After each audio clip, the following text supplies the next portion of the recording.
আস্তে আমাদের অনেক কিছু শিক্ষা দিয়েছেন এবং পৃথিবীতে বদনজর সত্য এটাও বলেছেন, ঠিক না?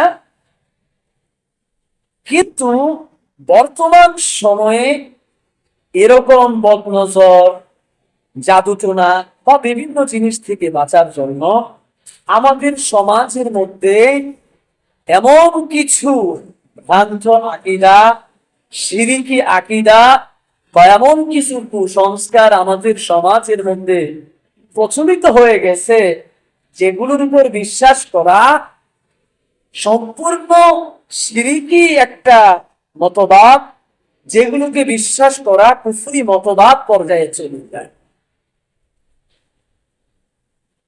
দেখবেন আমাদের সমাজের মধ্যে অনেকেই যদি কোনো সন্তান জন্মগ্রহণ করে, কোনো গর্ভবতী মা, তখন দেখবেন আমাদের সমাজের কিছু মুরব্বীরা আছে বা তারা তাদের এরকম আত্মীয় স্বজন থেকে শুনেছিল, এই জন্য তাদেরকে কিছু তদবির বা তাদেরকে কিছু বুদ্ধি দেয়, যে কুসংস্কার গুলো আমাদের সমাজের মধ্যে এখনো প্রচলিত আছে।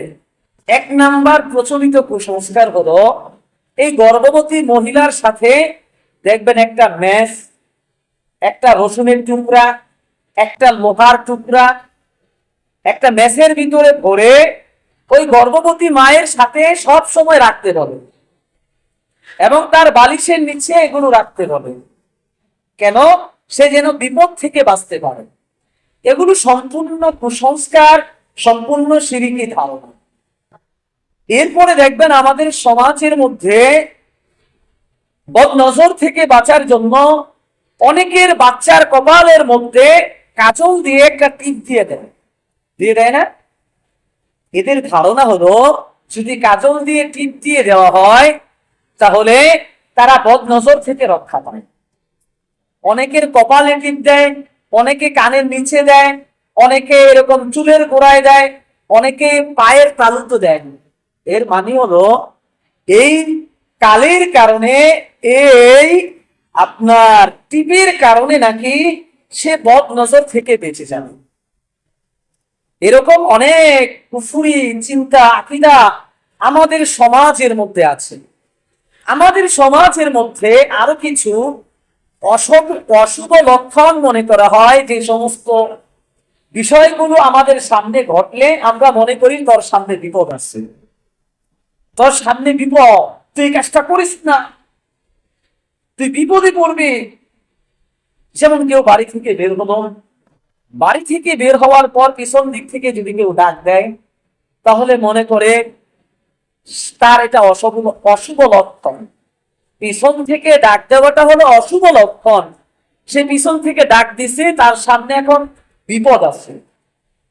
কোন কুকুর বা বিড়াল যদি তার সামনে দিয়ে হেঁটে যায়, সে রাস্তায় বের হয়েছে, তাহলে এখন মনে করছে যে তার এখন বিপদ, সে এখন এই কাজে যাওয়া যাবে না। বুঝতে পারছেন কিনা? আমাদের সমাজের মধ্যে এই সমস্ত কুসংস্কার গুলো এখনো প্রতিটা সমাজের মধ্যেই বিদ্যমান আছে, প্রচলিত আছে। এরপরে আমাদের সমাজের মধ্যে আরো কি কুসংস্কার? আরো কুসংস্কার হলো, কোন আপনার পাখি অর্থাৎ কাক যদি বাড়ির উপর ডাকাডাকি করে তাহলে বলে ফেলে যে কেউ মনে হয় মারা গেছে বা তার সামনে বিপদ আছে। কোনো পেঁচায় যদি ডাকে তাহলে মনে করে তার কোন আত্মীয় স্বজন মারা গিয়ে বিপদে আছে, এখন তাকে সাহায্য করার জন্য বলছে।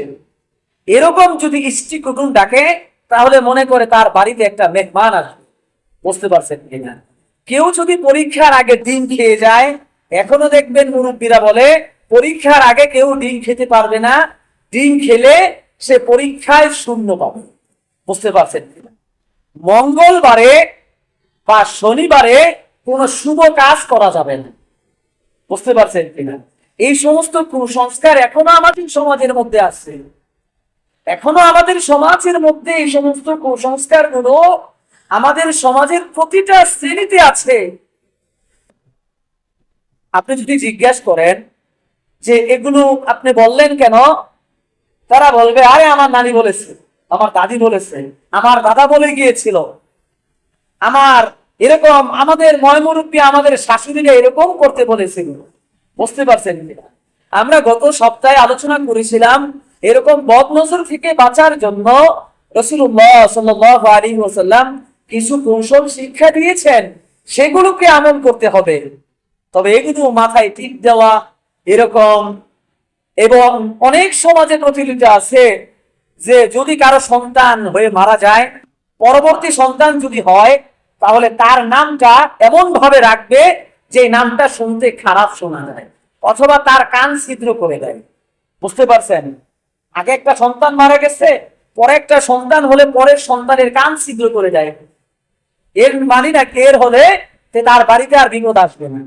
অনেকের সমাজের মধ্যে এটা দেখা যায়, কারো বাড়িতে যদি মানুষ মারা যায়, মনে করেন আশেপাশে এক বাড়িতে দুই একজন মানুষ মারা গেল, তখন তারা এই বাড়িতে বসবাস করে। কিভাবে বসবাস করবে? এই বাড়ির রং সব পাল্টাতে হবে। আজরাইল তাদের বাড়ি চিনে ফেলেছে, এই জন্য এই বাড়ির আসবাবপত্র সব কিছু পরিবর্তন করতে হবে, রং পরিবর্তন করতে হবে, তারপরে এই ঘরে কেউ বসবাস করতে পারবে। বুঝতে পারছেন? এই সমস্ত কুসংস্কৃতি যখন আমাদের সমাজের মধ্যে আসে, এই অপবিশ্বাসগুলো আমাদের সমাজের মধ্যে যখন আসে, আপনি যে কাউকে জিজ্ঞাসা করবেন আপনি এগুলো করছেন কেন, তাকে এরকম আপনি লোহা, একটা গর্ভবতী মার যার বাবু হয়েছে তার সাথে এরকম লোহা, পেঁয়াজ, রসুন এবং মেজ দিয়ে দিলেন কেন? বলবে আমার শাশুড়িরা, আমার শ্বশুররা আমাদেরকে এরকমই কি করতে বলেছে। বুঝতে পারছেন? তো আল্লাহ তাআলা এই সমস্ত ভ্রান্ত আকীদা বা কুসংস্কার থেকে দূরে থাকার জন্য পবিত্র কোরআনুল কারীমের 170 নম্বর আয়াতে বলেন, ওয়া ইযা কিলা লাহুম ইত্তাবিউ মা আনজালাল্লাহ, যখন এই সমস্ত মানুষদেরকে বলা হয় যে আল্লাহ যে বিধান নাযিল করেছে তোমরা সেই বিধানের উপর আমল করো। বুঝতে পারছেন?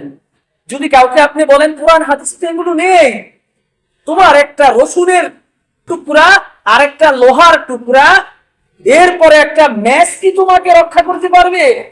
আপনি জানেন যে এই বিষয়টা শিরক, তারপরও যদি আপনি বলেন, বলবে বেশি বুঝে ফেলছো, আমার বাপ দাদারা কি শুধুই বলছে। বুঝতে পারছেন? তো তারা কি আমলটা এমনি করছে, না জানেই করছে? আপনাকে এই ধমক দিবে। আল্লাহ তাআলা বলেন, ওয়া ইযা কিলা লাহুম ইত্তাবিউ মা আনজালাল্লাহ ক্বালু বাল নাত্তাবিউ মা আলফাইনা আলাইহি আবানা, যখন তাদেরকে বলা হয় আল্লাহ যে বিধান নাযিল করেছে সেই বিধানের উপর তোমরা আমল করো, সেই অনুযায়ী তোমরা কাজ করো, তারা জবাব দেয় ক্বালু বাল নাত্তাবিউ মা আলফাইনা আলাইহি আবানা, আমরা আমাদের পিতৃপুরুষ, আমাদের পূর্বপুরুষদেরকে যেভাবে কাজ করতে পেয়েছি, তারা এই কাজটা যেভাবে করেছে আমরা সেভাবেই করি। বুঝতে পারছেন? এই কুসংস্কার ওই যে বাপ দাদার আমল থেকে শুনে আসছে, এখনো এগুলোই করতে হবে।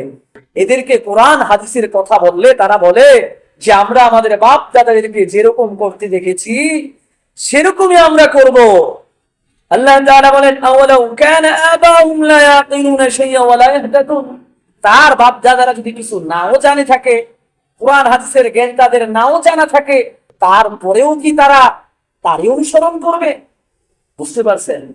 তাহলে কোরআন হাদিসের আলোচনাগুলো আপনি যদি শুনতে থাকেন, মনে হবে আজকেই মনে হয় নাযিল হয়েছে। কোরআন হাদিসের সঠিক আলোচনাগুলো যদি আপনারা শুনেন তাহলে মনে করবেন যে মনে হয় এগুলো আমাদের সম্পর্কে নাযিল হয়েছে, আমরাই তো এমন করি। বুঝতে পারছেন? আমরাই তো এমন করি, এই জন্যই মনে হয় এই আয়াতগুলো নাযিল হয়েছে। আল্লাহ তাআলা 1500 বছর আগেই মানুষ কি কাজ করবে, কিভাবে সমাজ ধ্বংসের দিকে চলে যাবে, তাদেরকে কিভাবে কোরআন হাদিস দিয়ে বুঝাতে হবে সেগুলো বর্ণনা করে গেছেন। কোন সমাজের ক্ষেত্রে, কোন অবস্থার ক্ষেত্রে কোন আলোচনাগুলো করতে হবে সেগুলো আল্লাহ আমাদেরকে আগেই জানিয়ে দিয়েছেন। রাসূলুল্লাহ সাল্লাল্লাহু আলাইহি ওয়াসাল্লাম সেই সম্পর্কে আগেই সতর্ক করেছেন।